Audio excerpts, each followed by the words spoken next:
जय श्री कृष्ण। सप्तमोऽध्यायः। श्री भगवानुवाच मय्यासक्तमनाः पार्थयोगं युजन्मदाश्रयः असंशयं समग्रं मां यथा ज्ञास्यसि तच्छृणु। अध्याय 7 श्लोक पहला। व्याख्या। मय्यासक्त मनाः, मेरे में ही जिसका मन आसक्त हो गया है, अर्थात अधिक स्नेह के कारण जिसका मन स्वाभाविक ही मेरे में लग गया है, चिपक गया है, उसको मेरी याद करनी नहीं पड़ती, प्रत्युत स्वाभाविक मेरी याद आती है और विस्मृति कभी होती ही नहीं। ऐसा तो मेरे में मन वाला हो, जिसका उत्पत्ति विनाशील वस्तुओं का और शब्द स्पर्श रूप रस तथा गंध का आकर्षण मिट गया है, जिसका इस लोक में शरीर के आराम, आदर, सत्कार और नाम की बढ़ाई में तथा स्वर्ग आदि परलोक के भोगों में किंचन मात्र भी खिंचाव, आसक्ति या प्रीता नहीं है, प्रत्युत केवल मेरी तरफ ही खिंचाव है। ऐसे पुरुष का नाम मय्यासक्त मनाः है। साधक भगवान में मन कैसे लगाए जिससे वह मय्यासक्त मनाः हो जाए, इसके लिए 2 उपाय बताए जाते हैं। पहला, साधक जब सच्ची नियत से भगवान के लिए ही जब ध्यान करने बैठता है, तब भगवान उसको अपना भजन मान लेते हैं। जैसे कोई धनी आदमी किसी नौकर से कह दे कि तुम यहाँ बैठो, कोई काम होगा तो तुम्हारे को बता देंगे। किसी दिन उस नौकर को मालिक ने कोई काम नहीं बताया। वह नौकर दिन भर खाली बैठा रहा और शाम को मालिक से कहता है, बाबू मेरे को पैसे दीजिए। मालिक कहता है, तू सारे दिन बैठे रहे, पैसे किस बात के? वह नौकर कहता है, बाबूजी सारे दिन बैठा रहा इस बात के। इस तरह जब एक मनुष्य के लिए बैठने वाले को भी पैसे मिलते हैं, तब जो केवल भगवान में मन लगाने के लिए सच्ची लगन से बैठता है, उसका बैठना क्या भगवान निरर्थक मानेंगे? तात्पर्य यह हुआ कि जो भगवान में मन लगाने के लिए भगवान का आश्रय लेकर भगवान के ही भरोसे बैठता है, वह भगवान की कृपा से भगवान में मन वाला हो जाता है। दूसरा, भगवान सब जगह हैं तो यहाँ भी हैं, क्योंकि अगर यहाँ नहीं हैं तो भगवान सब जगह है, यह कहना नहीं बनता। भगवान सब समय में है तो इस समय भी है, क्योंकि अगर इस समय नहीं है तो भगवान सब समय में है, यह कहना नहीं बनता। भगवान सब में है तो मेरे में भी है, क्योंकि अगर मेरे में नहीं है तो भगवान सब में है, यह कहना नहीं बनता। भगवान सबके हैं तो मेरे भी हैं, क्योंकि अगर मेरे नहीं हैं तो भगवान सबके हैं, यह कहना नहीं बनता। इसलिए भगवान यहाँ हैं, अभी हैं, अपने में हैं और अपने हैं। कोई देश, काल, वस्तु, व्यक्ति, परिस्थिति, घटना और क्रिया उनसे रहित नहीं है। उनसे रहित होना संभव ही नहीं है। इस बात को दृढ़ता से मानते हुए भगवान नाम में, प्राण में, मन में, बुद्धि में, शरीर के कण कण में परमात्मा है, इस भाव की जागृति रखते हुए नाम जप करें तो साधक बहुत जल्दी भगवान में मन वाला हो सकता है। मदाश्रयः, जिसको केवल मेरी ही आशा है, मेरा ही भरोसा है, मेरा ही सहारा है, मेरा ही विश्वास है और जो सर्वथा मेरे ही आश्रित रहता है, वह मदाश्रयः है। किसी न किसी का आश्रय लेना इस जीव का स्वभाव है। परमात्मा का अंश होने से यह जीव अपने अंशी को ढूंढता है, परंतु जब तक इसके लक्ष्य में, उद्देश्य में परमात्मा नहीं होते, तब तक यह शरीर के साथ संबंध जुड़े रहता है और शरीर जिसका अंश है उस संसार की तरफ खींचता है। वह यह मानने लगता है कि इससे ही मेरे को कुछ मिलेगा, इसी से मैं निहाल हो जाऊंगा, जो कुछ होगा वह संसार से ही होगा। परंतु जब यह भगवान को ही सर्वोपरि मान लेता है, तब यह भगवान में आसक्त हो जाता है। और भगवान का ही आश्रय ले लेता है। संसार का आश्रय धन, संपत्ति, वैभव, विद्या, बुद्धि, योग्यता, कुटुंब आदि का जो आश्रय है वह नाशवान है, मिटने वाला है, स्थिर रहने वाला नहीं है, वह सदा रहने वाला नहीं है और सदा के लिए पूर्ति और तृप्ति कराने वाला भी नहीं है। परंतु भगवान का आश्रय कभी किंचित मात्र भी कम होने वाला नहीं है, क्योंकि भगवान का आश्रय पहले भी था, अभी भी है और आगे भी रहेगा। अतः आश्रय केवल भगवान का ही लेना चाहिए। केवल भगवान का ही आश्रय, अवलंबन, आधार, सहारा हो, इसी का वाचक यहाँ मदाश्रयः पद है। भगवान कहते हैं कि मन भी मेरे में आसक्त हो जाए और आश्रय भी मेरा हो। मन आसक्त होता है प्रेम से और प्रेम होता है अपनेपन से। आश्रय लिया जाता है बड़े का, सर्वसमर्थ का। सर्वसमर्थ तो हमारे प्रभु ही हैं, इसीलिए उनका ही आश्रय लेना है और उनके प्रत्येक विधान में प्रसन्न होना है कि मेरे मन के विरुद्ध विधान भेजकर प्रभु मेरी कितनी निगरानी रखते हैं, मेरा कितना ख्याल रखते हैं कि मेरी सम्मति लिए बिना ही विधान करते हैं। ऐसे मेरे दयालु प्रभु का मेरे पर कितना अपनापन है। अतः मेरे को कभी किसी वस्तु, व्यक्ति, परिस्थिति आदि की किंचित मात्र भी आवश्यकता नहीं है। इस प्रकार भगवान के आश्रित रहना ही मदाश्रय होता है। योगम युज्जन, भगवान के साथ जो स्वतः सिद्ध अखंड संबंध है, उस संबंध को मानता हुआ तथा सिद्धि असिद्धि में सम रहता हुआ साधक जब ध्यान कीर्तन करने में, भगवान की लीला और स्वरूप का चिंतन करने में स्वाभाविक ही अटल भाव से लगा रहता है, उसकी चेष्टा स्वाभाविक ही भगवान के अनुकूल होती है। यही योगम युज्जन कहने का तात्पर्य है। जब साधक भगवान में ही आसक्त मन वाला और भगवान के ही आश्रय वाला होगा, तब वह अभ्यास क्या करेगा, कौन सा योग करेगा? वह भगवत संबंधी अथवा संसार संबंधी जो भी कार्य करता है, वह सब योग का ही अभ्यास है। तात्पर्य है कि जिससे परमात्मा का संबंध हो जाए वह लौकिक या परमार्थिक काम करता है, और जिससे परमात्मा का वियोग हो जाए वह काम नहीं करता।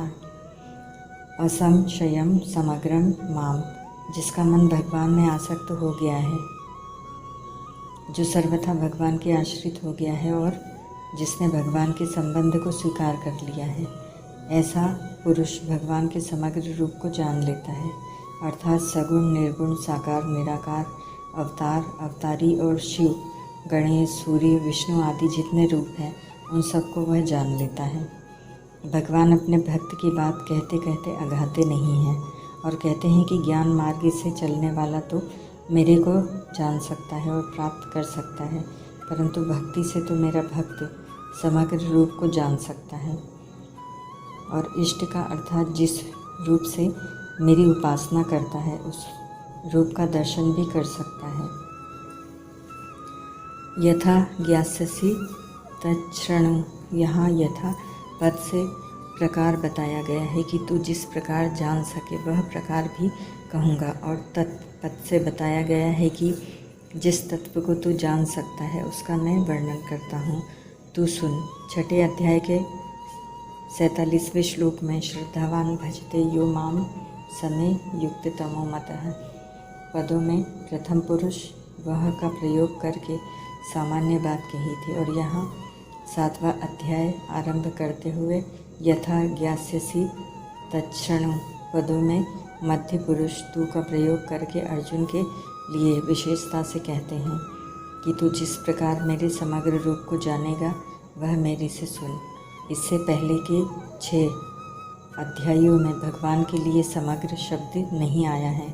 चौथे अध्याय के 23वें श्लोक में यज्ञ याचरतः कर्म समग्रम प्रविलीयते पदों में कर्म के विशेषण के रूप में समग्र शब्द आया है, और यहाँ समग्र शब्द भगवान के विशेषण के रूप में आया है।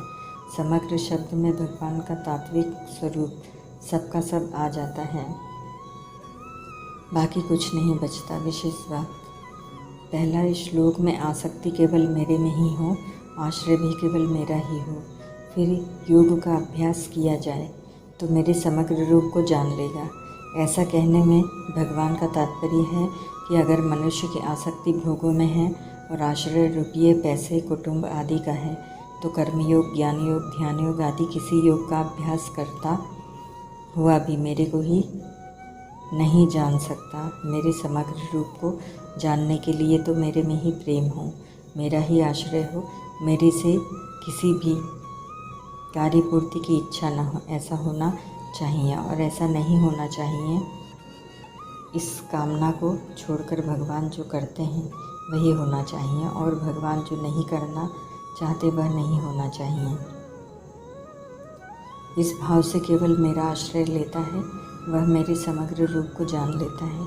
इसलिए भगवान अर्जुन को कहते हैं कि तू मैया सक्त मनः और मदाश्रयः हो जा। दूसरा, परमात्मा के साथ वास्तविक संबंध का नाम योगम है, और उस संबंध को अखंड भाव से मानने का नाम युज्जन है। तात्पर्य यह है कि मन, बुद्धि, इंद्रियां आदि के साथ संबंध मानकर अपने में मैं रूप से जो एक व्यक्तित्व मान रखा है उसको न मानते हुए परमात्मा के साथ जो अपनी वास्तविक अभिन्नता है उसका अनुभव करता रहे। वास्तव में योगम, युज्जन की इतनी आवश्यकता नहीं है जितनी आवश्यकता संसार की आसक्ति और आश्रय छोड़ने की है। संसार की आसक्ति और आश्रय छोड़ने से परमात्मा का चिंतन स्वतः स्वाभाविक होगा और संपूर्ण क्रियाएं निष्काम भाव पूर्वक होने लगेगी। फिर भगवान को जानने के लिए उसको कोई अभ्यास नहीं करना पड़ेगा। इसका तात्पर्य यह है कि जिसका संसार की तरफ खिंचाव है और जिसके अंतःकरण में उत्पत्ति विनाशशील वस्तुओं का महत्व बैठा हुआ है वह परमात्मा के वास्तविक स्वरूप को नहीं जान सकता, कारण कि उसकी आसक्ति, कामना, महत्ता संसार में है, जिससे संसार में परमात्मा के परिपूर्ण रहते हुए भी वह उनको नहीं जान सकता। मनुष्य जब समाज के किसी बड़े व्यक्ति से अपनापन हो जाता है तब उसको एक प्रसन्नता होती है। ऐसे ही जब हमारे सदा के हितैषी और हमारे खास अंशी भगवान में आत्मीयता जागृत हो जाती है तब हरदम प्रसन्नता रहते हुए एक अलौकिक विलक्षण प्रेम प्रकट हो जाता है। फिर साधक स्वाभाविक ही भगवान में मनवाला और भगवान के आश्रित हो जाता है।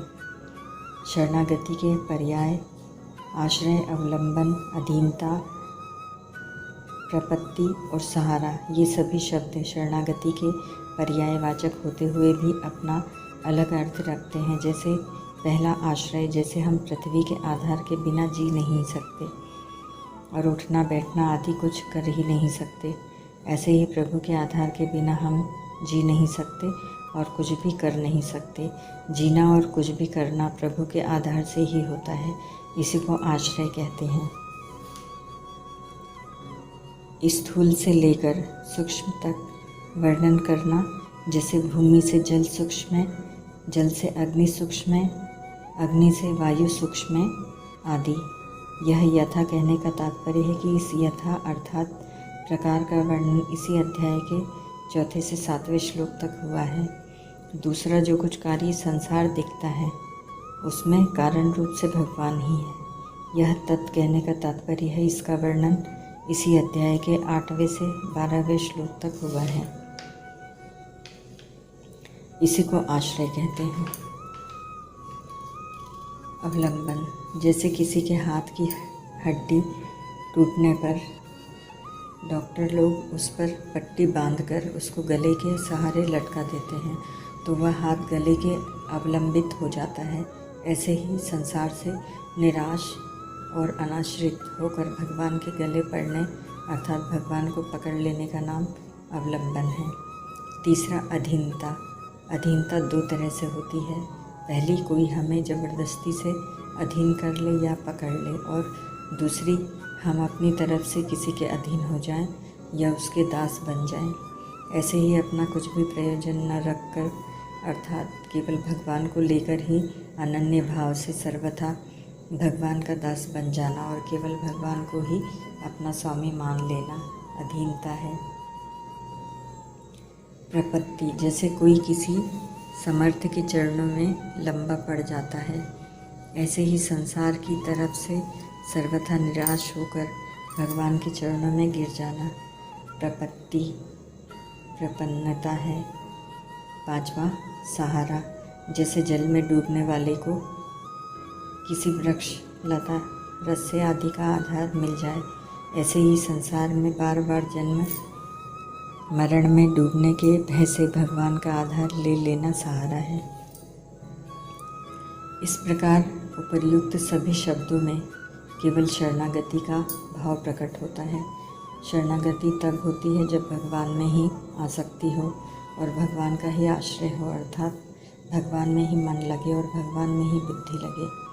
अगर मनुष्य मन बुद्धि सहित स्वयं भगवान के आश्रित समर्पित हो जाए तो शरणागति के उपर्युक्त सबके सब भाव उसमें आ जाते हैं। मन और बुद्धि को अपने न मानकर ये भगवान के ही हैं ऐसा दृढ़ता से मान लेने से साधक मय्यासक्त मनः और मदाश्रय हो जाता है।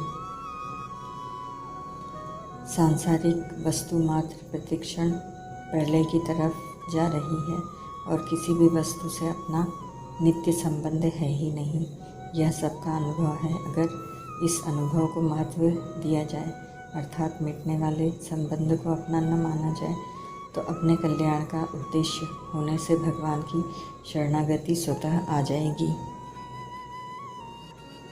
कारण कि यह स्वतः ही भगवान का है। संसार के साथ संबंध केवल माना हुआ है, वास्तव में संबंध है नहीं, और भगवान से केवल विमुक्ता हुई है, वास्तव में विमुक्ता है नहीं। इसलिए माना हुआ संबंध छोड़ने पर भगवान के साथ जो स्वतः सिद्ध संबंध है वह प्रकट हो जाता है। परिशिष्ट भाव।